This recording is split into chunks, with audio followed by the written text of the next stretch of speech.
Bem, glória a Deus, Pai do Senhor, meus irmãos, irmãs, vocês que estão em casa. Nós estamos aqui para gravar o nosso segundo episódio do nosso programa Crescendo em Cristo. Programa que inicialmente vai ter uma pauta muito voltada para a instrução da igreja com relação a outras religiões. A gente está muito feliz de ter você aqui junto conosco. E hoje conto aqui mais uma vez com a presença aqui dos nossos dois amados irmãos, Pastor Marcílio, irmão Rui. Bom, boa noite a todos, graça e paz a todos. Nosso intuito aqui, como já foi falado da primeira vez, não é combater, entrar em guerra com as religiões, né? Mas através desse programa ser uma bênção para você que está querendo buscar mais conhecimento de Deus, crescer mais em Cristo e através da palavra, de uma forma saudável, com certeza você vai conseguir esse conhecimento. Amém. Paz do Senhor para todos que estão nos assistindo e dizer que o verdadeiro intuito, além daquilo que o irmão Rui falou, é que possa esclarecer a membresia da igreja, que queira saber e tirar algumas dúvidas, mas o meu, particularmente, objetivo é que possa chegar a alguns membros da igreja de Jesus Cristo do Santo dos Últimos Dias que porventura tem o interesse de pesquisar mais a fundo sobre o que se acontece dentro da doutrina da igreja, fora dela, biblicamente falando. Então, nosso intuito é esclarecer e trazer uma reflexão bíblica para as verdades eternas e aquilo que vem do homem em forma de falsidade e daquilo que é contrário aos ensinamentos da Bíblia. Espero que você entenda esse objetivo, né?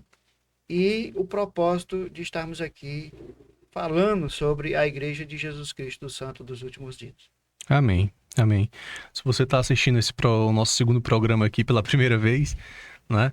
Mas se não acompanhou o nosso programa anterior, eu me chamo Jones, eu e o Rui, a gente faz parte aqui do Ministério de Educação da nossa igreja. A gente divide trincheira com o nosso amado obreiro irmão Nilson, né, que está junto com a gente também no ministério, e o pastor Marcílio é um dirigente de uma das nossas congregações na área verde, aqui na cidade de Maranguape. Então, como foi bem dito, eu acho que aqui para a gente iniciar, dentro do que a gente tinha combinado, eu acho que a gente vai trazer um resumo rápido para você que está chegando agora nesse tema, sobre o que foi abordado, o que foi falado na nossa conversa anterior, né? Mas o nosso resumo aqui de maneira nenhuma vai substituir a quantidade de conteúdo que a gente comentou na aula anterior, né? Então, quando você tiver um tempo, você pare para dar uma assistida também, vai ser muito bom. Mas no último programa, a gente falou um pouco sobre a história do mormonismo, né? A gente aprendeu que o mormonismo ele surge numa região ali dos Estados Unidos, né? mais a nordeste. Ele surge através de um homem chamado Joseph Smith. E esse homem ele alegou ter tido uma visão de Deus no ano de 1820.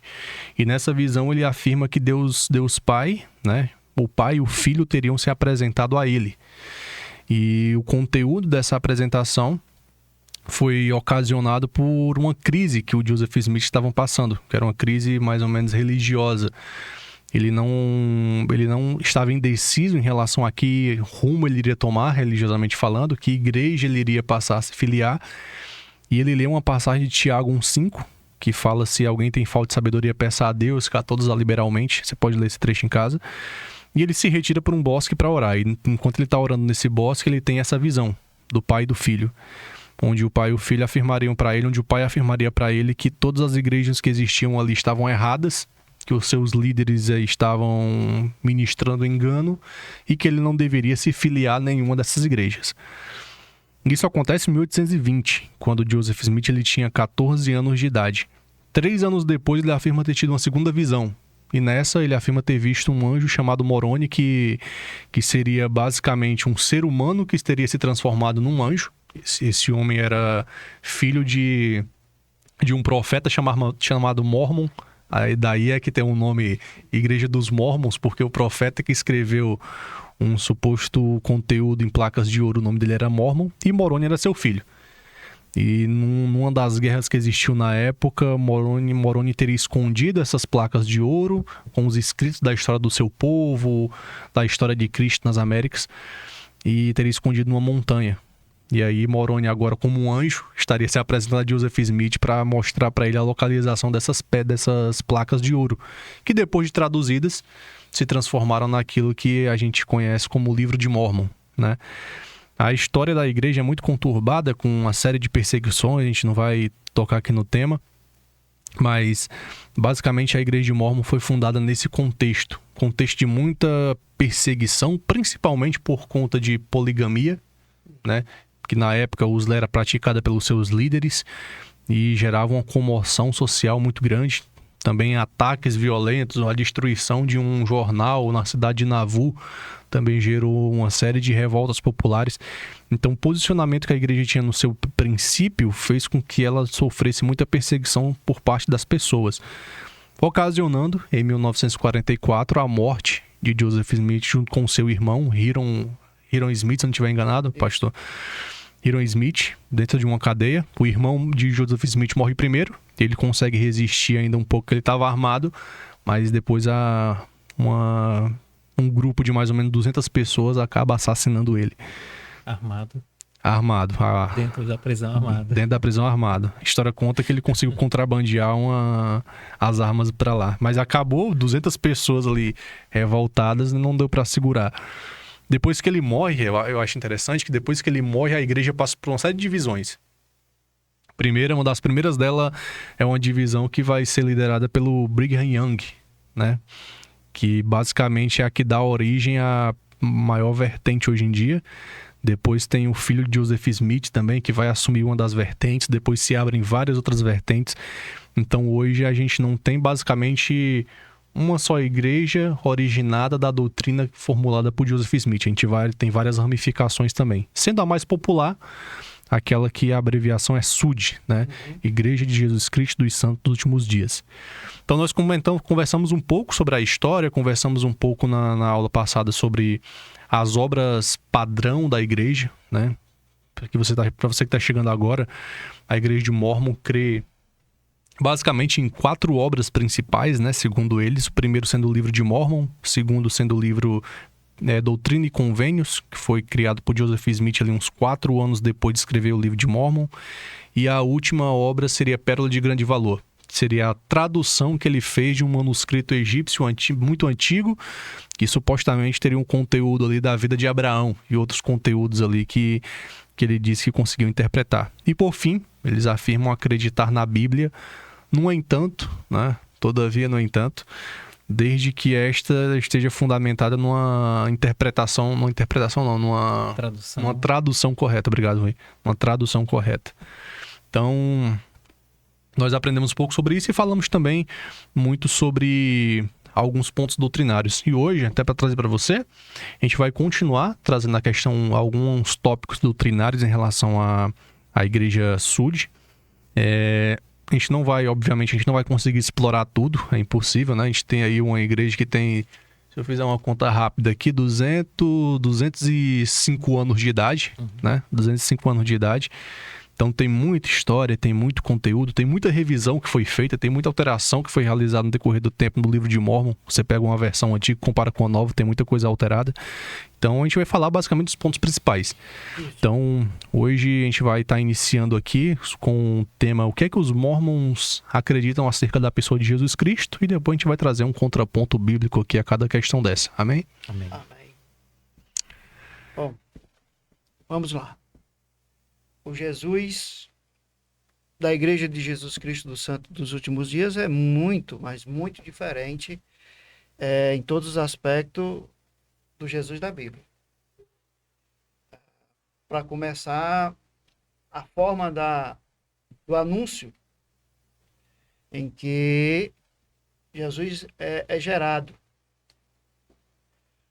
A Bíblia fala que Jesus é gerado através de uma ação sobrenatural de Deus, através do Espírito Santo. No entendimento mórmon, Jesus ele é um dos filhos espirituais do Pai e mãe no céu. Lúcifer é irmão de Jesus, né? E Jesus não foi gerado pelo Espírito Santo. Como o entendimento mórmon é que o Pai tem um corpo, né?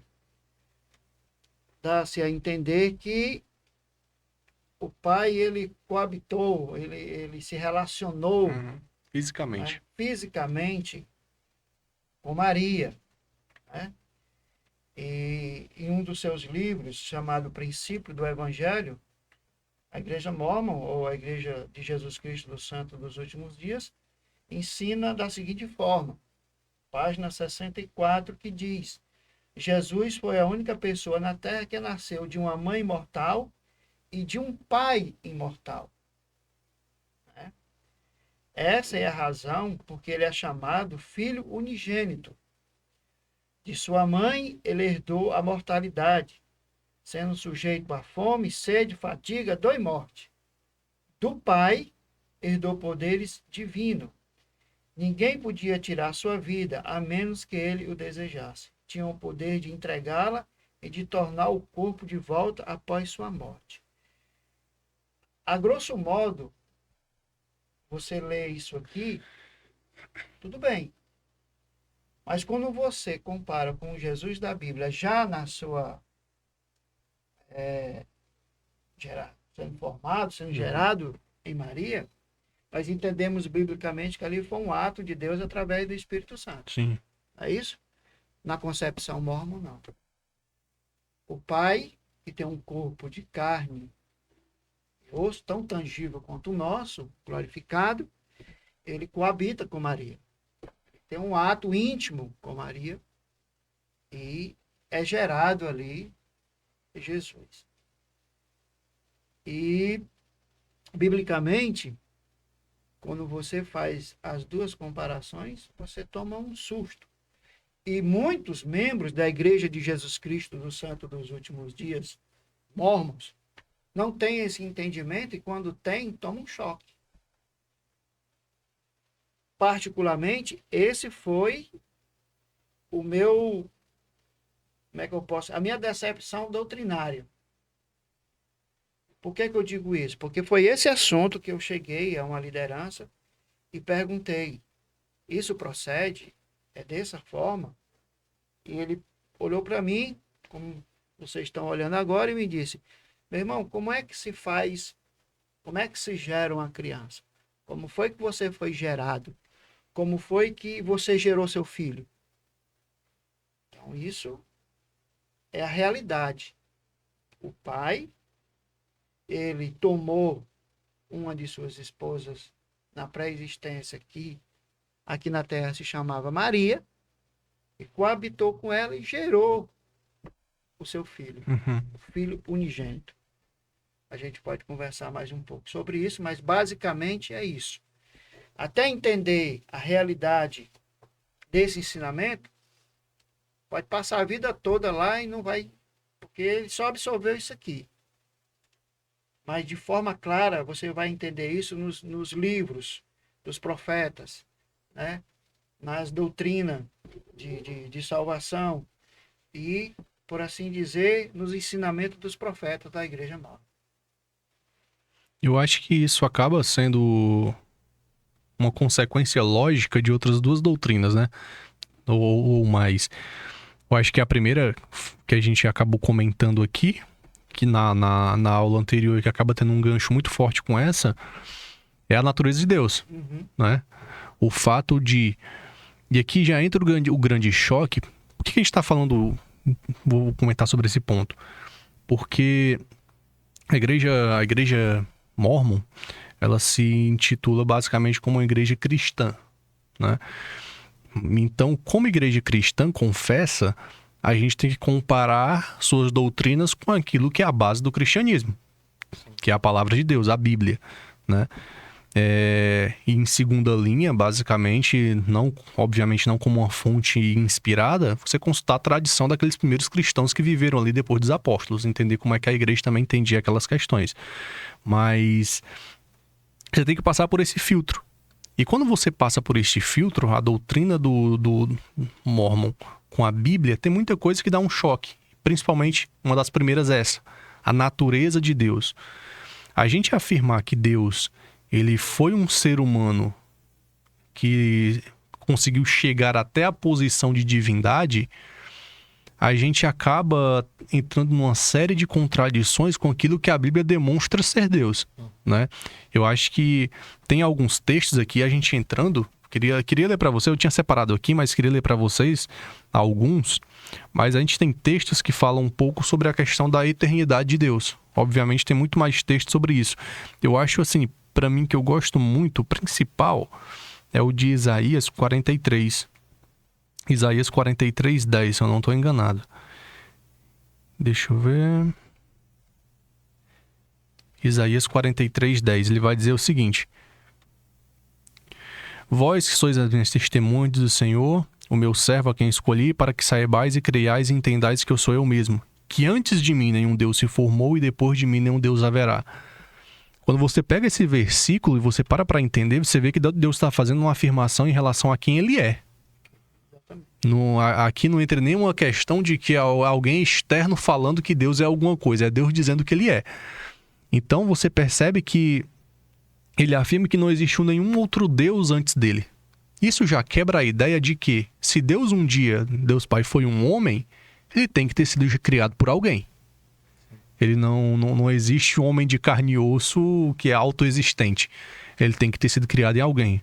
Necessariamente, se for necessário, um Deus antes do nosso Deus, né? Então aqui você já percebe que já quebra esse pensamento. E quando ele fala que depois dele nenhum outro haverá, você percebe que já quebra a ideia de que os homens podem chegar a essa posição. Com certeza. Então, esse versículo parece que ele foi feito para essa doutrina, né? Parece que Deus já previa isso, e obviamente previa, porque ele se apresenta de uma maneira demonstrando que ele é único numa escala inalcançável para qualquer uma de suas criaturas. Nenhum anjo pode chegar, nenhum querubim, nenhum serafim, nenhum outro ser celestial que a gente pode nem saber que existe, pode chegar a essa posição, que dirá um ser humano. Então, queria que vocês tenham alguns outros pontos também, mas esse texto para mim aqui acaba... Quando a gente estuda biblicamente sobre a pessoa de Deus, a gente começa a olhar dentro das Escrituras alguns atributos de Deus. Onisciência, Sim. eternidade, onipotência. E nós vemos que alguns atributos do próprio Senhor, ele compartilha. Outros não. Alguns atributos são exclusivamente dele, de Deus. E dentro do mormonismo, quando você choca esses atributos bíblicos, comunicáveis e incomunicáveis de Deus, dentro do mormonismo você não tem essa percepção, você não tem esse entendimento. Então, quando se diz que assim como Deus é hoje, o homem, o mormon, né? Uhum. Um sud vai ser, e assim como ele é hoje, um dia Deus foi. Na verdade, biblicamente, você olhando para isso, para esse ensinamento, você vai ver que esse ensinamento é um ensinamento do próprio diabo. Quando ele vai ali no Jardim do Éden e ele diz que se comesse do fruto, eles seriam como Deus. O mormonismo, ele abraça essa doutrina. E essa doutrina não vem da Bíblia, não vem de Deus. Vem de quem disse que se o homem obter conhecimento do bem e do mal, eles seriam como Deus. E dentro desse ensinamento mormon, você só encontra através dos seus profetas. E aqui eu coloco aqui, né, entre aspas, né? Porque, biblicamente falando, o grande problema da igreja sud é quando você filtra ela biblicamente. Sim. Até então, qualquer membro novo de lá, membro que às vezes está lá há muito tempo, ele só absorve a Bíblia quando está a favor daquilo que um profeta diz. No seu geral, não. Por isso eles não conseguem descobrir. Por isso eles aceitam todas as coisas. Mas, passando pelo crivo da Bíblia, da palavra de Deus, abre-se o entendimento de que ser igual a Deus não é uma doutrina do próprio Deus ensinada aos homens. Não. Essa doutrina vem do diabo. Está lá. Gênesis. Sim. Vós sereis como Deus. Entendeu? E o mormonismo, os profetas mormons, vêm ensinando isso. E aí, para chegar a esse grau que eles, através do seu ensinamento, aí vem muitas outras coisas. Você tem que gerar filhos. Você tem que ter várias esposas. Quanto mais você tiver, vai demonstrar aqui o grau que você, de posição, que você vai conseguir lá. E nós sabemos, pela história, que tudo isso não passa de falsos ensinamentos. Então, mais uma vez, eu estou aqui com um propósito. Eu estou aqui para destruir, eu estou aqui para alertar. Procure ver ao crivo da palavra de Deus se esses ensinamentos têm base nas Escrituras. Quem quer a verdadeira salvação na pessoa bendita do nosso Senhor e Salvador Jesus Cristo, o único, o qual ninguém mais poderia dizer a não ser Jesus. Ele é o caminho, a verdade e a vida. Então você só encontra aqui. Não tem outra medida para você entender. Aí você confronta. E aí os seus olhos começam a se abrir para essa realidade. Entre a verdade e o falso. Então, dentro da percepção mormon, quando você faz o esclarecimento bíblico, ele não passa. Não tem base. Chega a ser uma coisa até imaginária, fantasiosa, né? A tal ponto das pessoas se enganar. Porque, na realidade, nós, na nosso egoísmo, na nossa natureza, o que é que não quer ser? Pensa bem. Sim. Quer ser como Deus? Ora, quero. Então, é isso aí, vem fascinando os homens, fascinaram os reis, fascinaram os sábios com esse entendimento. Mas a origem está lá no Jardim do Éden, através da serpente. Tá, me permitam aqui só um comentário. Quando o mormonismo diz que há essa suposta evolução do homem até se tornar Deus, né?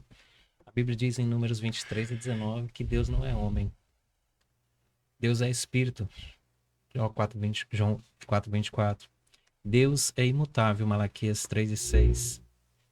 Deus é eterno. Salmo 102, do 26 ao 27. Então aí a gente já consegue também refutar alguns ensinamentos. Sim.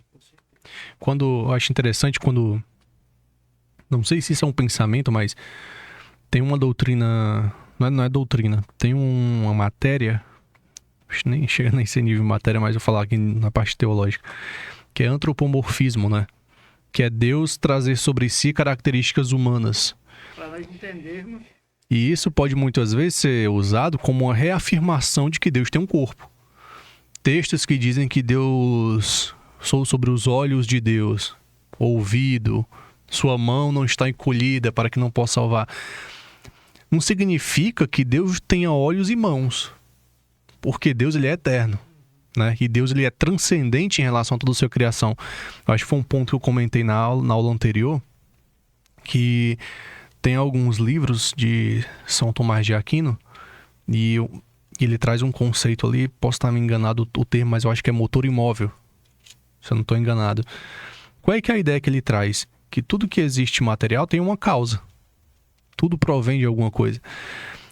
Mas só que você chega num ponto do corredor da história que você tem o dia zero, o momento zero, e o momento onde todas as coisas foram criadas e foram geradas. Então quando você vê, para pensar sobre isso e você enxerga que Deus foi quem gerou todas essas coisas, você percebe que Deus tem que ser muito maior do que aquilo que ele criou. Deus tem que ser um ser totalmente à parte, totalmente fora daquilo que ele criou de material, daquilo que ele criou de substância. Porque se não fosse, logo teria um outro Deus que não é ele. né? Logo, logo a gente diria que a matéria ela é tão eterna quanto Deus. Uhum. Que o sangue, a carne e o osso, ela é tão eterna quanto Deus é. Então, a gente tem que... Nós conhecemos de Deus aquilo que Deus quer que a gente conheça. Eu acredito que nós nunca saberemos tudo sobre ele, né? Porque se Deus coubesse na nossa mente, eu acho que ele deixaria de ser Deus. Se ele coubesse no nosso raciocínio por completo. Então, você percebe que essa ideia de Deus ter um corpo físico se relacionando com mulheres é uma coisa muito parecida até com a cultura grega. Isso. Você vê, quando você vai ler mitologia grega, você vê muito ali a figura dos semideuses, né? Quem são esses semideuses? Hércules, por exemplo, era um semideus. Força gigantesca. Hércules era a junção do relacionamento de um deus com a humana. E aí gerou esse ente sobre-humano. Você tem outros também ali na figura de semideuses. Então, os gregos já tinham essa ideia de que deuses intervinham e tinham relações com mulheres humanas para que delas gerassem filhos.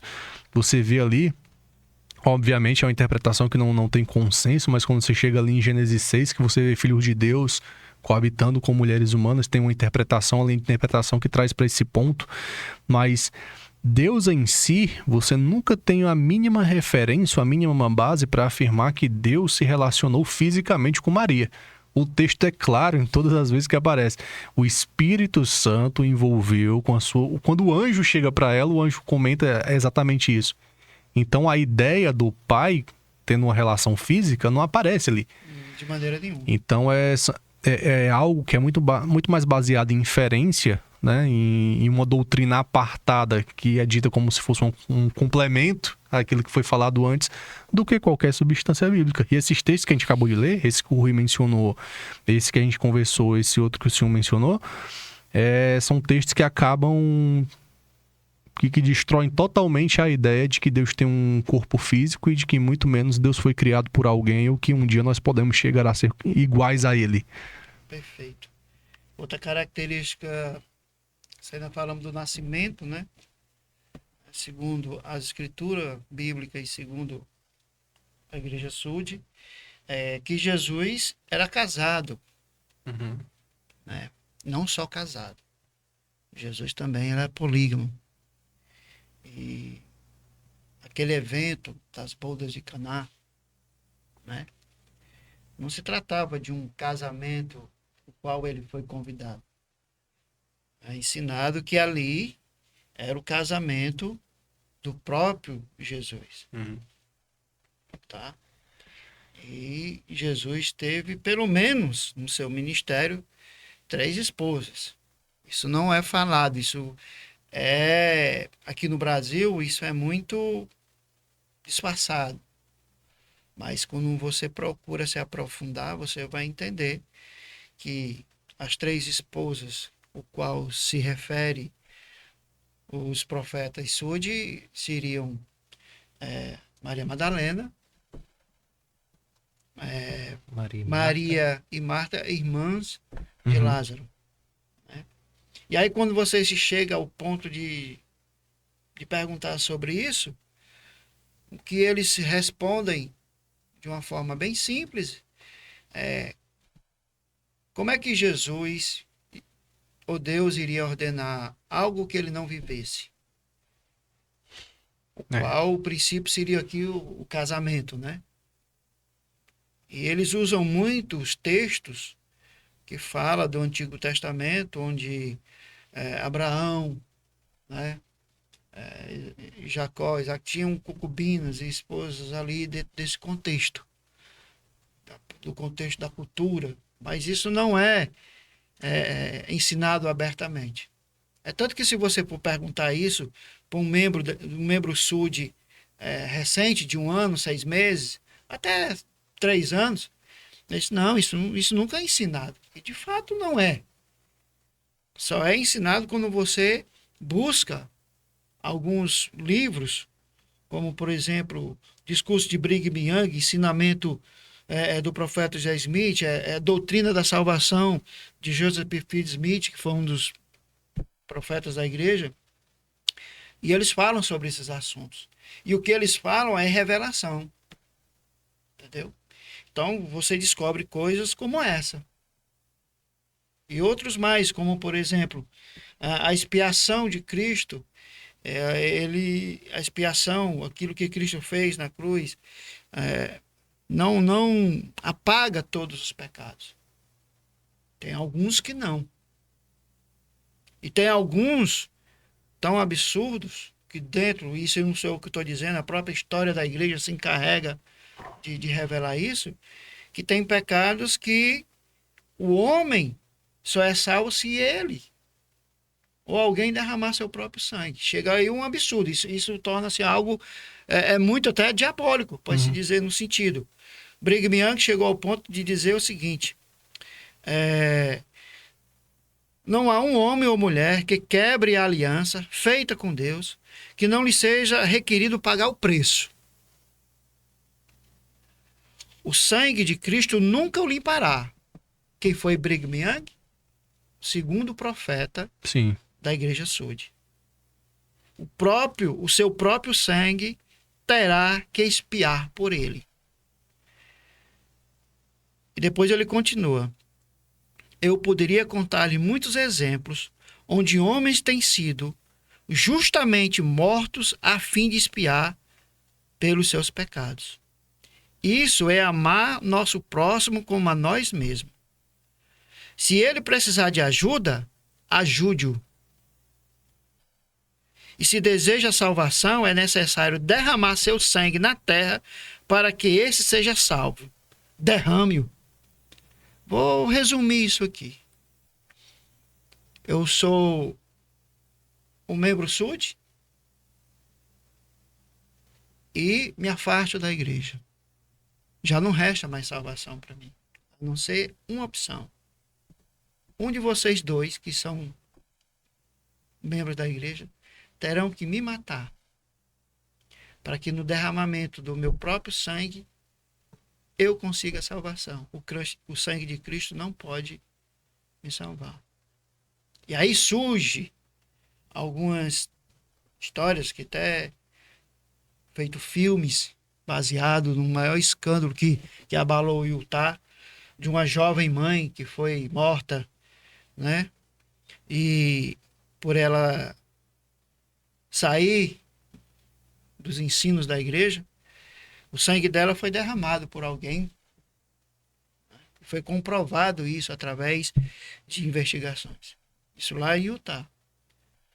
Então, a doutrina é essa. Eu acredito, particularmente, que muitas pessoas que se afastaram da igreja foram mortas dessa forma. E eram praticamente degoladas, de orelha a orelha. E isso é escondido aqui. Isso é escondido aqui no Brasil. A maioria, 90% dos membros da igreja, não ouvindo isso aqui, não acredita. Mas está escrito lá, no discurso de Brigham Young, volume 3, página 247. Então você vê o ponto de quem é o Cristo da Bíblia. Ou o Cristo da Igreja Sud, não é o da Bíblia.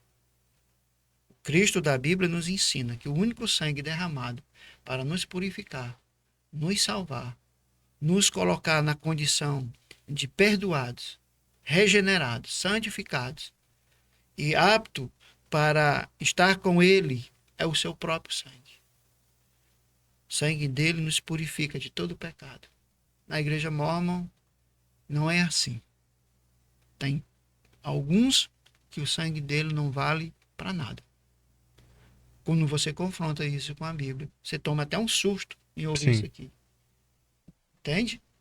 Isso aqui, para mim, é uma das coisas muito... É a mancha negra. Uma das manchas negras na história da Igreja de Jesus Cristo, do Santo dos Últimos Dias.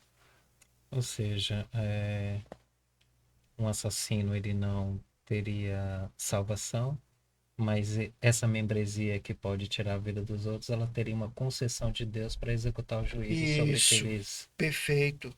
É como se ele tivesse o aval. É por isso que ele chega ao ponto de dizer assim: ajude-o.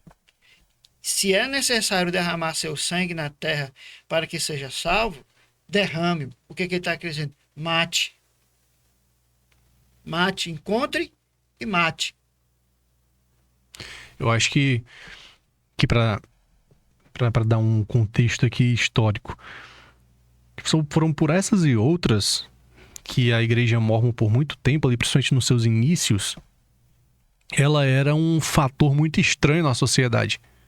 Eram vistos como... Eles conseguiam chegar, quando você vai ver a história, eles conseguiam chegar numa região e por um tempo ser bem recebidos, mas quando as pessoas começavam a perceber essas nuances doutrinárias, essas características peculiares que a doutrina deles carregava, eles começavam a ser repelidos da região. Uhum. Então eles eram perseguidos, muitos eram presos.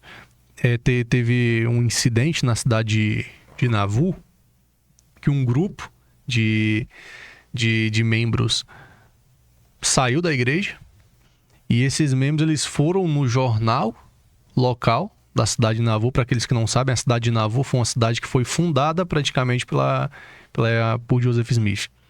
Então, eles saíram da cidade e eles lançaram um jornal expondo todas as práticas doutrinárias que eles possuíam, inclusive a questão da poligamia, todos esses pontos.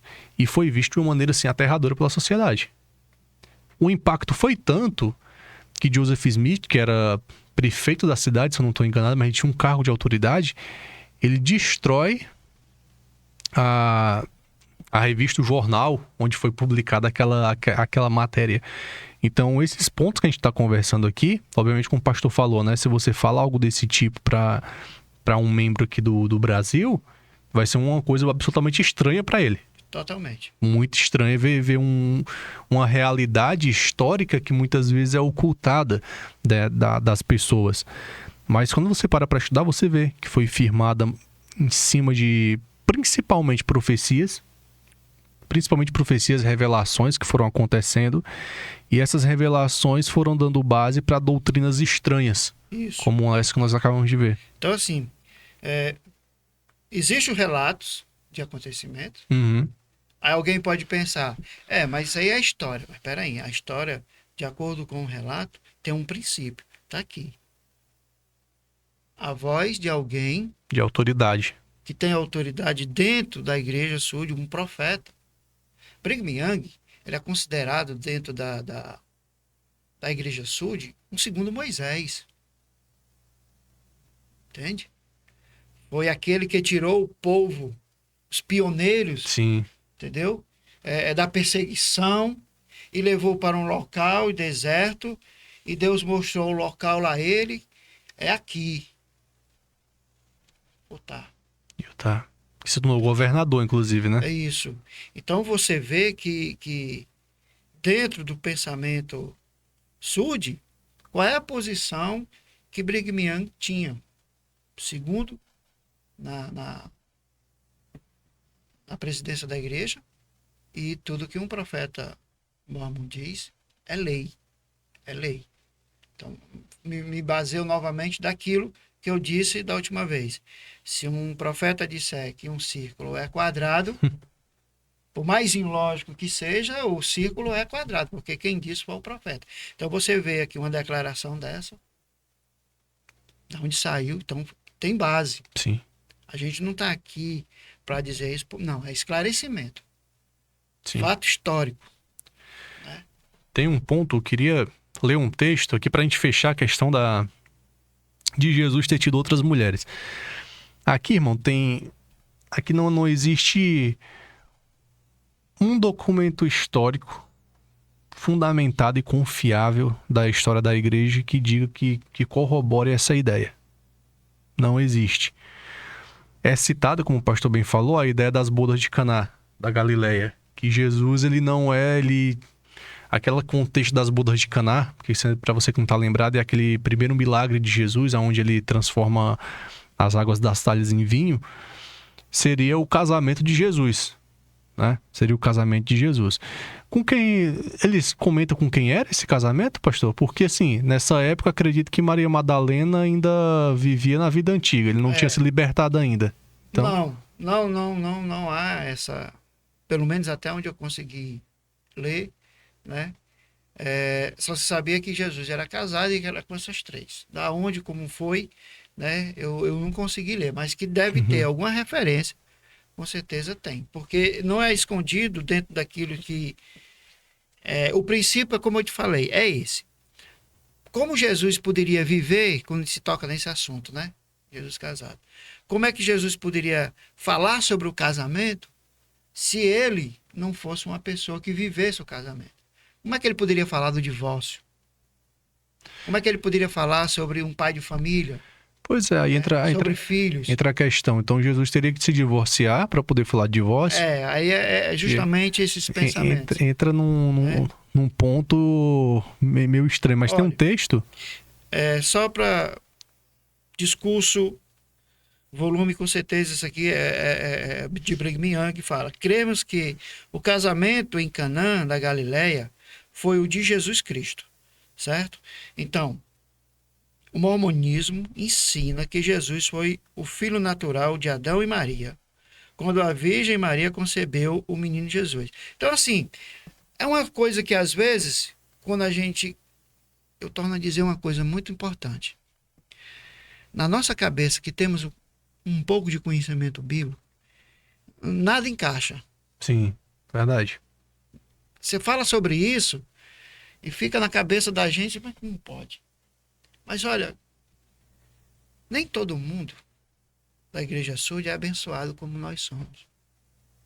Pela graça do Senhor Jesus, através do princípio da Bíblia, do entendimento bíblico. E me dói saber que pessoas inocentes Uhum. absorvem isso aqui. Sim. O motivo de eu estar aqui é isso. Eu não quero convencer ninguém. Não, a única coisa que eu quero é dizer que Deus é capaz de convencer a pessoa do ensino errado, Com certeza. biblicamente falando. Então, quando eu estou falando essas coisas aqui, é tão difícil para eles ouvir como para vocês que não tiveram um tempo ali dentro para entender. Mas quando você absorve isso de uma maneira, sabe, é verdade. Você não está preocupado se isso vai... Não, você apenas crê. E não importa se tem pé, contanto que o profeta disse. Estou aqui para obedecer, para questionar. Porque o conhecimento que me veio foi esse. E eu absorvi ele total. Você cria relações, né? Acaba que você cria ali a sua vida acaba girando em torno daquilo. Suas amizades, Tudo seus passeios. Então não é só uma questão de, acredito assim, amanhã eu vou acreditar de outro jeito. É uma questão que muda a vida da pessoa. muda. Muda a vida da pessoa. Até o ponto de você só se relacionar com aquilo. Sim. Entendeu? E depois de um certo tempo, as coisas já não se tornam tão feias como poderia ser. Você abraça. Sim. Mas você abraça numa inocência de entendimento que você não tem. Agora sim, a pessoa que está lá dentro da igreja mórmon, crendo dessa forma, 90% delas é porque nós falhamos em algum ponto. Nós falhamos em algum ponto. Nós, que eu digo, nós que temos a palavra, nós que conhecemos a Bíblia. Nós falhamos em algum ponto. Porque são pessoas, como eu disse, sedenta de salvação. Entende? Sim. Sedenta de salvação. E a maioria dessas igrejas, elas se aproveitam muito disso. Quer ver uma coisa que eu posso falar aqui para vocês? Olha, eles são muito organizados. Sim. A estrutura que eles têm, eu posso dizer, nós não temos. Nós não temos. Eu tenho que ser realista Sim. nisso. E você leu, é uma das seitas que mais crescem no mundo. Faturamento, não vou falar faturamento porque fica muito comercial, mas a arrecadação até 23 era de 30 bilhões de dólares. 30 bilhões, não é nem milhões, não, bilhões. Faço uma pergunta ao meu amado irmão Jones. Nós temos essa Não estrutura? tem, não tem. Então nós estamos falhando em alguma coisa. Entende? Então é isso. Eles, você chega lá, é outro mundo. E aí você começa a absorver, você acha tudo bonito, porque é uma coisa que de alegrar os olhos, entende? Então, meu irmão, é muito complicado, muito complicado. Mas a graça de Deus, ela ultrapassa essas barreiras. Sim. E a primeira coisa que a graça de Deus nos alcança é mostrar a verdade. Então, a verdade, ela é um imã. Ela lhe atrai para um conhecimento verdadeiro quando você tem um desejo. E é essa a minha oração. É esse o meu desejo. Não estou aqui combatendo pessoas. Eu já disse aqui que tem pessoas lá que eu admiro, pessoas que eu tenho o prazer e são pessoas que me ajudaram. Entendeu? Eu tenho gratidão por essas pessoas. O que nós estamos aqui é mostrando o que a Bíblia diz, comparando com o que os ensinamentos. Uma coisa que eu achei bem interessante aqui quando a gente fala sobre o casamento de Caná da Galileia, é que no versículo de número 2 de João 2:2 diz assim: E foi também convidado Jesus e os discípulos para as bodas. Isso que eu ia dizer. Eu vou convidar a pessoa, o próprio noivo, para o casamento dele, é meio difícil de engolir, né? Sim. Verdade. Esse fato de ser convidado aqui, eu acho que já tira totalmente a questão. Eu, quando fui casar, eu não fui o convidado, eu fui quem convidava. Então, é isso que a gente está conversando aqui, né? Eu acho que muitos pontos é falado como... É afirmado muitas coisas em relação a personagens bíblicos. Jesus, Moisés, como a gente estava falando aqui de Moisés repreendendo Satanás em nome de Jesus Cristo.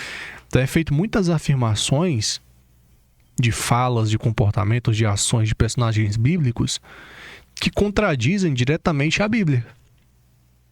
Então, quando você passa a dar uma examinada e você vê, poxa, deixa eu pegar as 3 obras padrão e deixa eu comparar entre si. Até entre si você vai encontrar diferenças.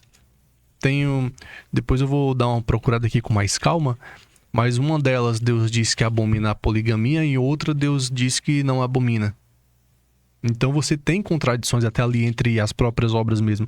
Quando você pega esses personagens bíblicos e o que é dito e você compara com a própria Bíblia, aí a contradição fica mais feia ainda, né? Fica mais feia. Obviamente a gente não vai... A Bíblia não fala de Moroni, né? A Bíblia não fala de Mórmon, né? Até porque quando supostamente Mórmon viveu, o cano já tinha sido fechado há mais de 300 anos.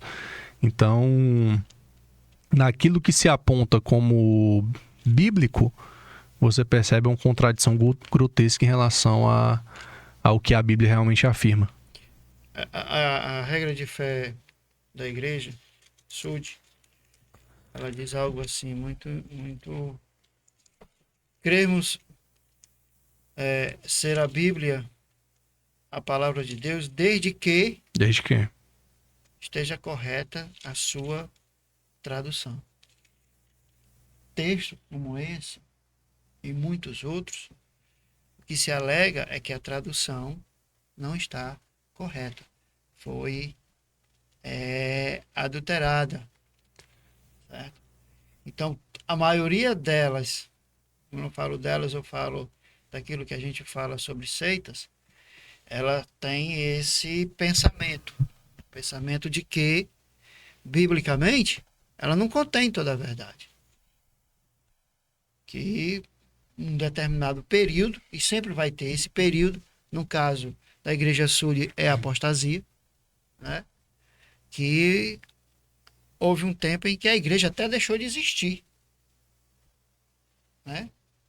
E que todos esses ensinamentos, a maioria deles, biblicamente falando, foi adulterado. O próprio Joseph Smith, ele tentou fazer uma revisão do Novo Testamento, começando por Mateus. Mas não foi concluído, né? Devido à morte dele. Mas para que isso? Para que ele pudesse revisar e colocar de acordo com Sim.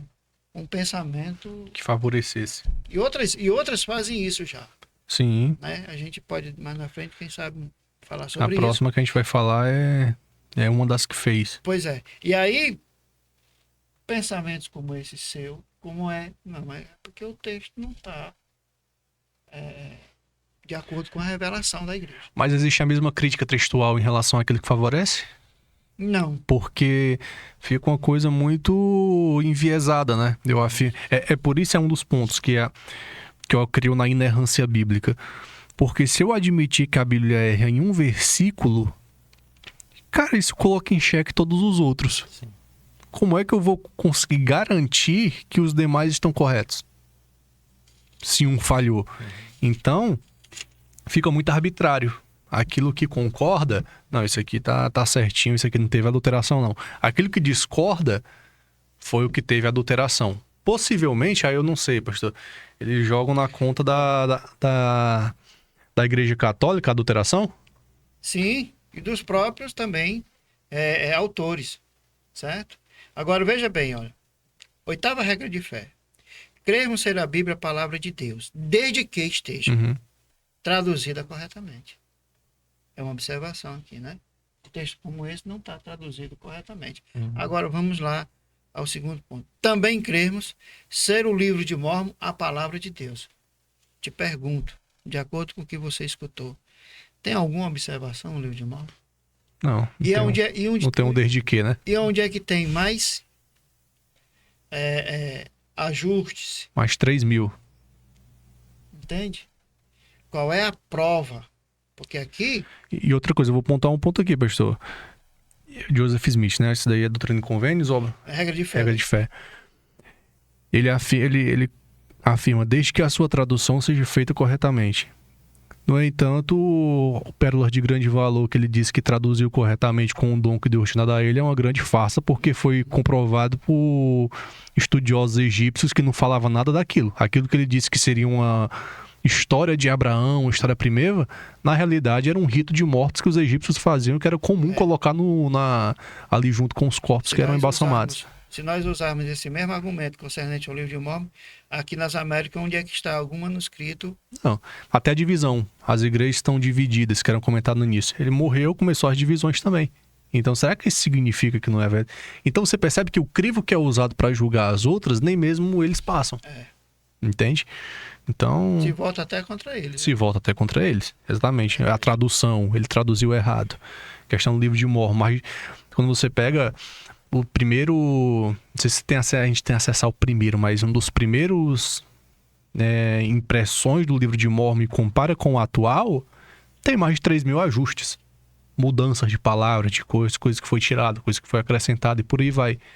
Quando a gente estuda a Bíblia é um dos livros mais bem preservados na verdade, o mais bem preservado do mundo. Foram encontrados, não é recentemente, né, mas... os manuscritos do Mar Morto. Pegaram, tinha um rolo completo do livro de Isaías. Um material que foi escrito ali, a cópia que eles tiveram de Isaías foi de, se eu não me engano, 200 anos antes de Cristo, alguma coisa assim. Posso estar enganado na data, tá? Mas foi antes de Cristo. E a cópia mais recente que tinha até então, do livro de Isaías, era posterior a Cristo. Então você tem centenas de anos de lacuna. Quando eles comparam o livro de Isaías, de 200 colocar 200 anos de Cristo, com aquilo que a gente tem hoje como Bíblia, é praticamente 100% de acerto. Aí, irmão Johnny, mas por que não é 100%? Porque às vezes é uma vírgula que está fora do canto. Às vezes é uma palavra que mudou a ordem. Mas dentro do contexto geral... Dentro da mensagem global que ele traz, você não... Porque uma coisa é você falar assim... deixa eu ver aqui, a casa do Rui é verde. E eu dizer, verde é a casa do Rui. O que eu tô dizendo? Tô dizendo a mesma coisa. Verdade. A mesma coisa.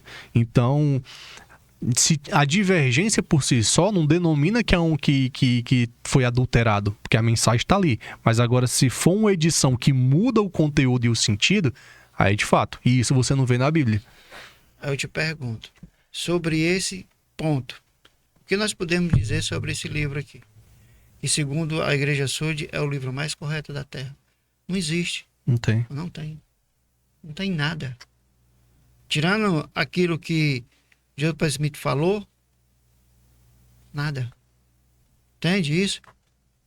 Então você vai... É isso, é onde eu quero chegar para trazer como uma luz para o entendimento daqueles que querem saber a verdade. Só você comparar. Você vai saber quem é que está com a razão. Então, baseado nisso, nós vimos aqui várias coisas que não batem, segundo as Escrituras. Uhum. O Espírito Santo, a pessoa de Jesus e a pessoa de Deus, e comparando, como nós falamos aqui, sobre Bíblia e livro de Mórmon. Eu acho, não tenho certeza, é até uma covardia. De tantas evidências bíblicas que a gente tem, contra zero. Tem uma que o senhor falou, pastor, da preexistência do ser humano, né? Que eles acreditam que a nossa existência não começou no ventre da nossa mãe, né? Não. Que basicamente você já existia em espírito no céu. Isso. Você só não tem lembrança. Tem um texto de Jesus em João 3,16. João 3,16... Não, é 3,16, acho que é 3,13. Jesus vai dizer o seguinte: ora, ninguém subiu ao céu, senão aquele que de lá desceu do céu, a saber, o Filho do Homem, que está no céu. A ideia do texto é justamente que aquele que estava no céu foi o único a descer. Não existe seres ali que se encarnaram. Ele foi a encarnação plena daquele que estava no céu. Então, quando você pega textos como esse, você para dar uma analisada e ver o que de fato o Senhor está querendo dizer, você quebra essa ideia de que existia uma pré-existência. Porque isso aí até parece, obviamente não é a mesma coisa, tá? Mas uma noção espírita ali, que o espírito é em vidas passadas. E essa vida passada você não consegue ter acesso a ela, pelo menos de uma maneira normal. Então, é um ponto aqui que eu coloquei também, um outro texto que fala sobre uma dessas questões que a gente estava conversando. Perfeito. E a pré-existência não é falado de forma aberta, porque chega um ponto de quem entender sobre o tema no capítulo 2 do princípio do Evangelho, sobre a nossa família celestial, são pessoas, como eu acabei de dizer, não tem como argumentar, ela só recebe. É por isso que é uma covardia muito grande. Entende? Porque quem tem um conhecimento bíblico vai entender que essa realidade aqui está totalmente fora do contexto bíblico. Por mais que ele use em versículos isolados, mas no seu conteúdo não tem base. E nós estamos falando aqui de algo que precisamos ter base para a nossa salvação. O entendimento nosso bíblico, eu posso falar isso, é que nós não temos receio de confrontar a nossa fé com mórmon, Sim. com adventista, com testemunho de Jeová, seja lá quem for, quem negue que a Bíblia é o que ela diz ser. A nossa fé não tem limite para dizer assim, não, com isso aí eu não vou, entendeu? Quando você se depara com algo que você não pode usar nenhuma literatura, nenhum escutar e entender algo que é dito fora daquele círculo, então é o primeiro sinal que nós temos que perceber, ou qualquer pessoa que queira conhecer a verdade, que não está certo. A minha fé não pode ser confrontada. Quantos de nós aqui, no decorrer da nossa caminhada de fé, já escutamos, já ouvimos assim pessoas falar que confronta aquilo que nós acreditamos e que nós, através da leitura, da oração, da dedicação do estudo da palavra de Deus, temos a confirmação de que aquilo era falso. Então, se eu não tenho como pesquisar fora daquele círculo, então tem algo de errado. Uhum. Estão querendo inculcar alguma coisa na minha mente, na minha vivência, que é para me respirar somente aquilo. E fora daquilo, eu não posso buscar. Entende? Então, a Bíblia ela é a palavra de Deus no sentido pleno. Amém. Em todos os aspectos. Amém. Amém? Amém. Eu acho que aqui, para a gente passar aqui, dar oportunidade só para você fechar, pastor Márcio, ele contando um pouco da sua história. Eu acho que a gente falou, pegando um apanhado geral, né? A gente falou um pouco sobre a natureza de Deus, né? E colocou um contraponto bíblico. A gente falou sobre o que é pensado acerca de Jesus Cristo, o que é pensado acerca da humanidade, sobre essa questão de preexistência, o que é pensado com relação à salvação, essa questão de que o sangue de Cristo, existem cenários onde ele não é suficiente. Então, se existem cenários que ele não é suficiente, ele não é plenamente suficiente, né? Então, aqui, eu tinha anotado alguns textos, mas eu não vou ler pra gente ganhar tempo. Mas, como você bem falou, pastor, eu acho que a Bíblia, de ponta a ponta, tem até uma referência de um dos líderes que ele comentou que a doutrina da justificação pela fé é uma doutrina perniciosa. Né? Porque nós acreditamos que nós somos salvos pela fé em Jesus Cristo. Então, aquele que crê em Jesus Cristo, ele é salvo, com toda a certeza do mundo. E essa fé que ele tem no coração dele, ela produz fruto. Né? Como Paulo escreve aos Tessalonicenses, né? Que dava graças a Deus por eles porque via a obra da fé e o trabalho do amor. Ou seja, a fé não é uma coisa abstrata, a fé é uma coisa que gera obra.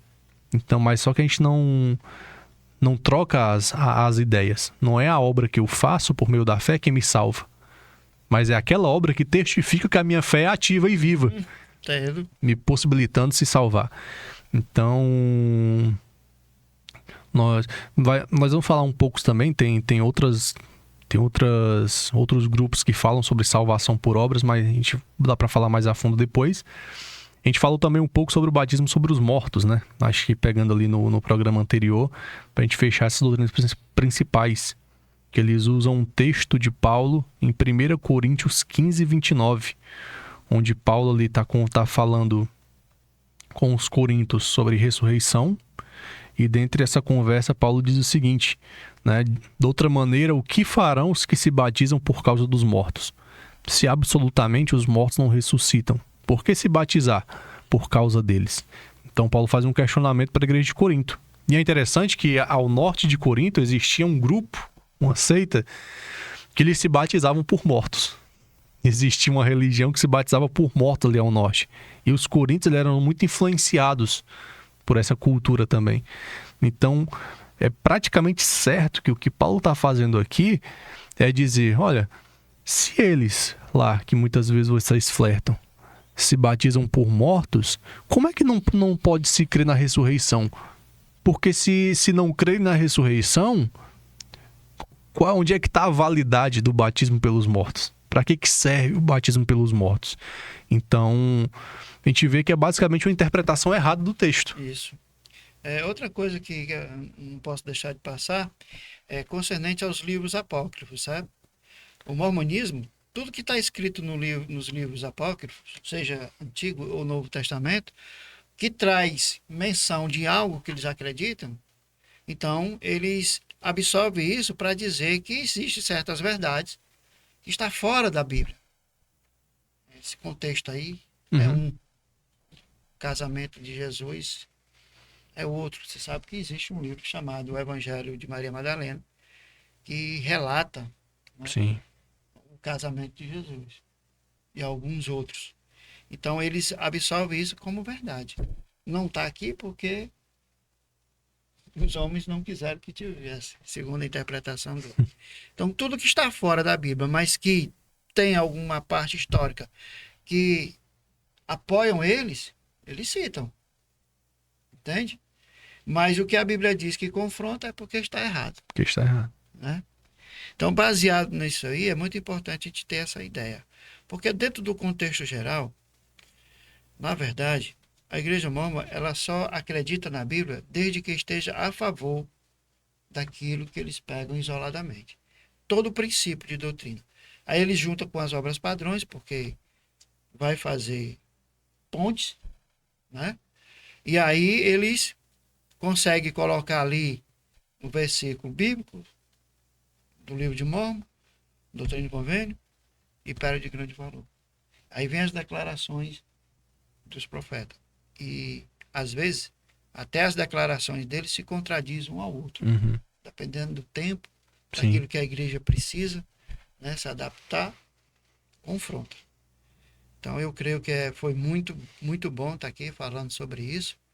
É claro que, como eu torno a dizer, aqui no Brasil a versão da Igreja Sul é light, muito diferente da Igreja de Utah, da igreja da sua fundação. Aqui a história dos pioneiros da igreja é uma história que é até bonita de se ler, mas dentro do contexto original é difícil de entender, porque passa por muita coisa ruim, né? E o mormonismo, ele foi pesado na balança. Uma vez eu vi um livro que fala mais ou menos sobre isso. E a balança é a Bíblia.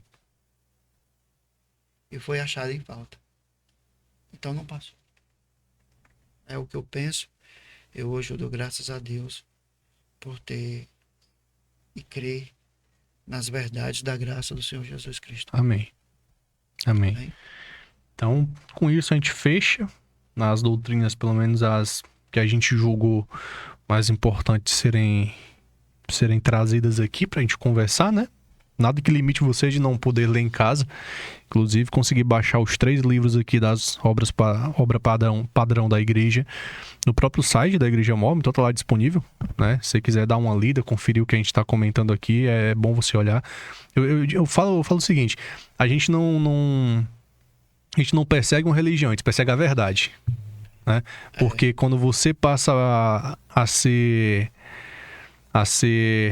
arauto de uma religião, ser um ativista religioso, você fecha os olhos para erros e contradições internas. E foi isso que eu sempre gostei muito de contestar, né? Eu sempre fui muito cético, né? Em relação a muita coisa. E o que me chamou a atenção na Bíblia foi a integridade do conteúdo. Uhum. A coerência daquilo que eu lia, né? E consequentemente, minhas experiências com Deus, em oração, né? Nos momentos que eu tive com Ele. Mas isso não me impede de analisar também. De julgar aquilo que trazem como possíveis contradições. Até hoje não encontrei nenhuma daquilo que trouxeram, né? Ela sempre se mostrou verdadeira naquilo que ela é. Mas por que eu falo isso? Porque às vezes as pessoas se tornam religiosas. Elas se tornam religiosas no sentido de nem mesmo querer se aprofundar e analisar aquilo que elas mesmas supostamente acreditam, por medo de encontrar falha. E na verdade não há erro, né? Não, A verdade. a má interpretação. A má interpretação, há erro. A verdade, eu acredito, é uma frase que eu uso, a verdade ela vai representar fielmente a realidade das coisas. Sempre. Então, sempre que você minerar e for escavando a Bíblia, com certeza você vai chegar na solução mais viável, 2, 3 respostas para cada suposta contradição que você quer que julgarem existir nela. Então, acredito que com isso a gente fechou aqui. Agora eu queria dar a oportunidade. Tem mais algum ponto, Rui, doutrinário que tu acha relevante? Eu só vi algo que me chamou a atenção e era uma coisa que a gente também não tinha se programado para isso.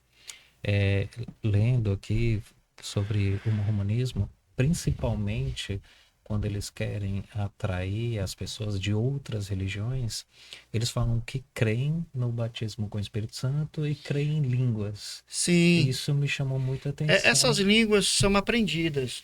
No caso dos missionários, sai um missionário brasileiro e vai para a Alemanha. Ele vai estudar o quê? Alemão. Ele desenvolve aquele conhecimento. Aí onde está o verdadeiro, segundo eles, o dom de línguas. É uma língua ensinada. Assim como você aprende o inglês, qualquer outra língua do mundo. Então, esse é o dom. E assim, dentro do contexto raso,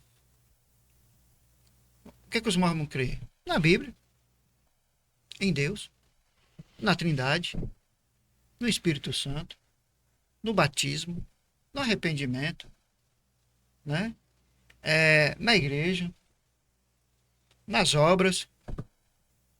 E quando você vê tudo isso nos profetas, aí chega para você, primeira palestra, ele vai se apresentar, vai perguntar se você acredita na Bíblia.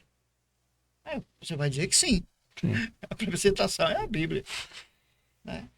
A Bíblia fala de profeta? Sim. Não fala. Você acredita? Acredito. Amós 3,7. Deus não fará coisa alguma sem antes revelar seus segredos aos profetas. Você lê, está aqui, você está vendo. Né? Ele era profeta de Deus? Era. Então, dentro do contexto, tudo que a Bíblia fala, ele está dizendo para você que está tudo certo. Ah, mas você acredita que existe profeta hoje? Alguns vão dizer que não, mas a maioria diz que sim. Pois é, nós temos. Você sabia? Você quer conhecer? Aí começa. E tudo muito raso.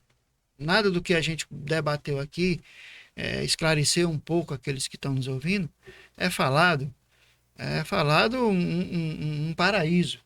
Uma igreja que foi restaurada por causa das demais que estavam tudo erradas. Né? Então a história são 6 ou 7 palestras até chegar ao ponto da pessoa, na última, receber o livro de Mórmon e na penúltima. E aí você vai orar a Deus para perguntar a ele. Se você sentiu ardor, é porque é uma confirmação. Então, basicamente é isso. Só se descobre quando se aprofunda. Entende? Então, lá dentro mesmo, você é capaz de descobrir assim como eu fui. Porque o ponto principal daquilo que me chamou a atenção foi o nascimento de Jesus, a forma como ele foi gerado. Aqui, mais pra gente começar esse ponto, pastor. O senhor passou quantos anos lá? 10 anos. 10 anos. 10 anos. Então, esses 10 anos foi respirando, foi me envolvendo cada vez mais. E não nego a você, crendo em tudo aquilo que eu recebia. Era a base, eu não tinha outra. Então, lá, nos últimos 4 anos, eu fiz o Instituto do Livro de Mórmon, que é mais ou menos um seminário. Livro de Mórmon, Doutrina e Convênio, Antigo Testamento e Novo Testamento. É um ano cada um. E esse aprendizado me fez lembrar de muitas coisas. Esses dias que eu estou vindo para cá, sabe? Sim. Muita coisa veio à minha mente. Alguns eu não me lembro mais. Mas você respira, diz a Smith ali, você respira as autoridades gerais da igreja hoje. É o que se fala. Jesus é secundário, em terceiro, está em último. Mas a igreja mórmon, ela tem uma visão muito diferente da realidade bíblica. Agora é necessário querer enxergar isso. A maioria não quer. Qual foi o start, assim? O senhor passou 10 anos lá, né? Estudou a fundo ali esses conteúdos que eles trazem. Qual foi o gatilho principal pra você ver? Poxa, realmente tem alguma coisa errada no ponto de vista doutrinário aqui. Pois bem, foi concernente aquilo que está escrito aqui em Mateus.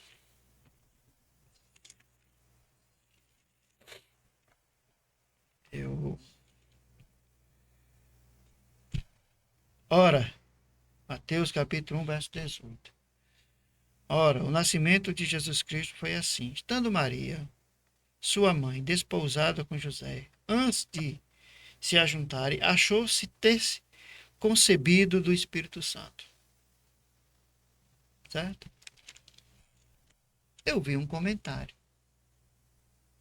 nos ensinamentos de um livro que eu tinha, Ensinamentos do Profeta e Doutrina da Salvação, que essa aqui não tem nada a ver com o Espírito Santo. Quem estava aqui era o Pai. O Espírito Santo estava apenas para envolver Maria, para ela não ser destruída pela presença da glória e tal. E quando eu fui me informar sobre isso,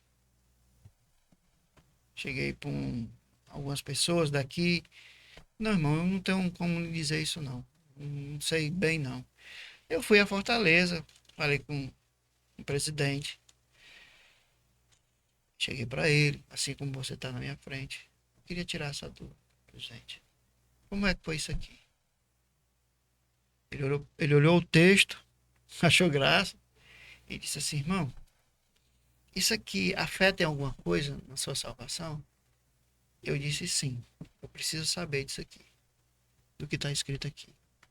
Porque aqui está dizendo que foi concebido do Espírito Santo, um ato sobrenatural.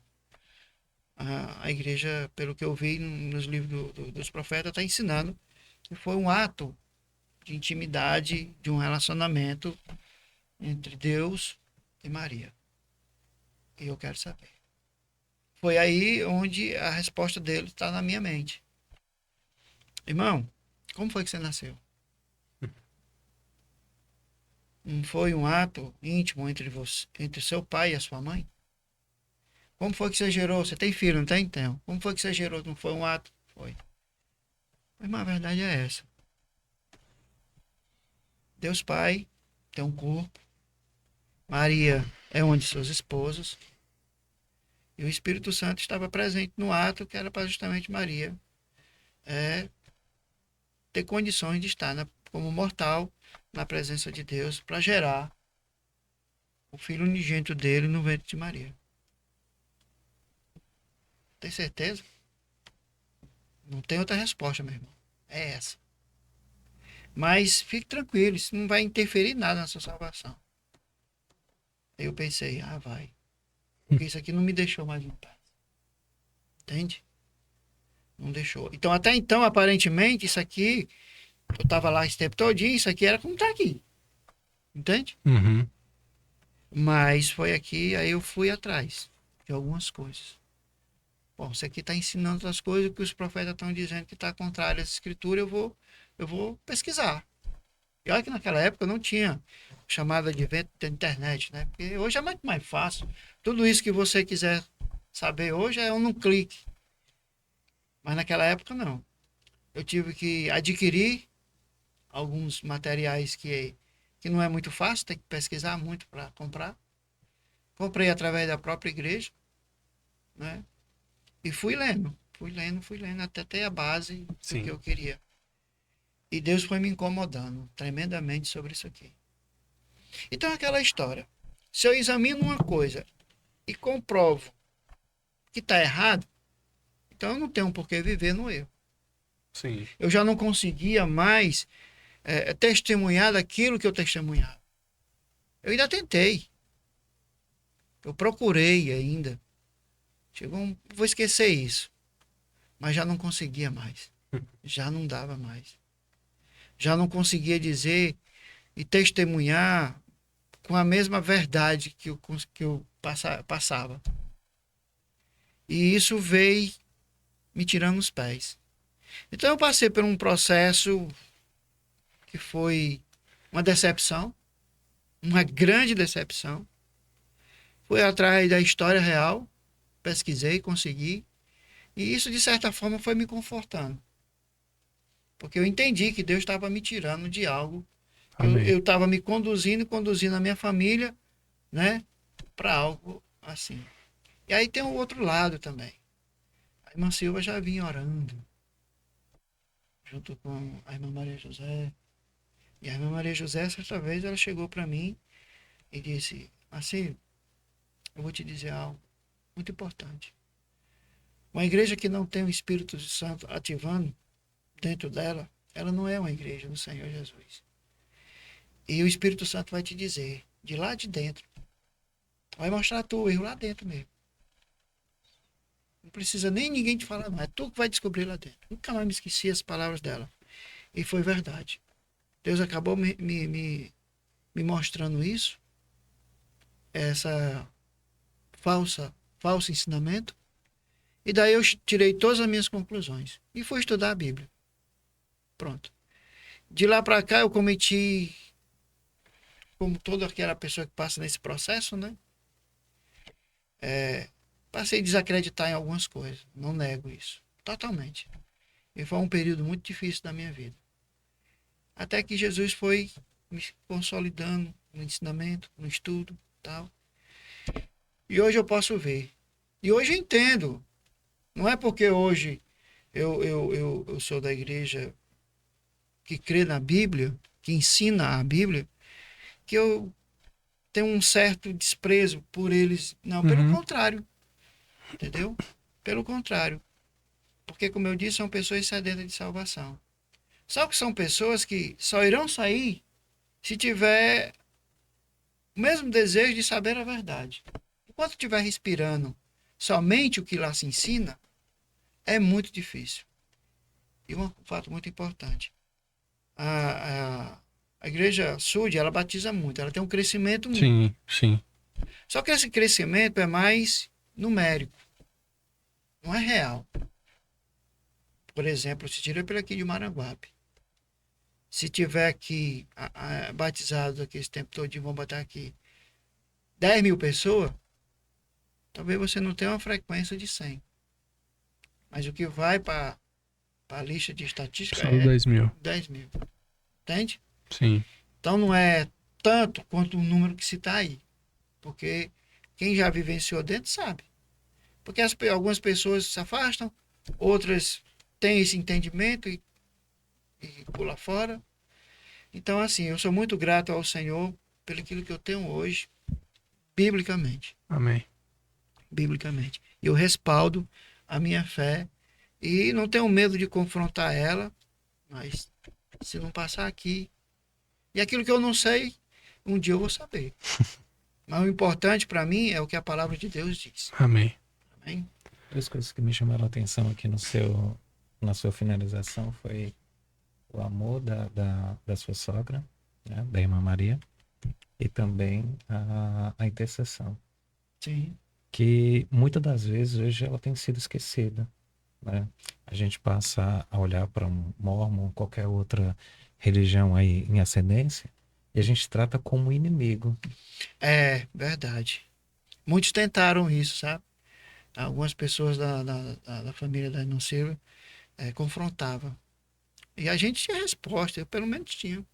Por exemplo, uma das coisas que o mormonismo ensina e que as pessoas se enchem é concernente àquilo que a gente não falou, porque não deu tempo. Mas, por exemplo, o sacerdócio. Um portador do sacerdócio de Melquisedeque, ou sacerdócio arônico, é pela imposição das mãos. Quando você tem essa ideia do que é aquilo ali, é o poder que é transmitido por alguém que tem autoridade para você pregar, para você exercer a função do ministério da igreja, você entende que você é uma pessoa diferente. Você é o portador com autoridade para fazer aquilo. Nós entendemos que o que nos capacita é o Espírito Santo de Deus, né? Mas essas coisas dentro da igreja mormon, ela te coloca num patamar diferenciado.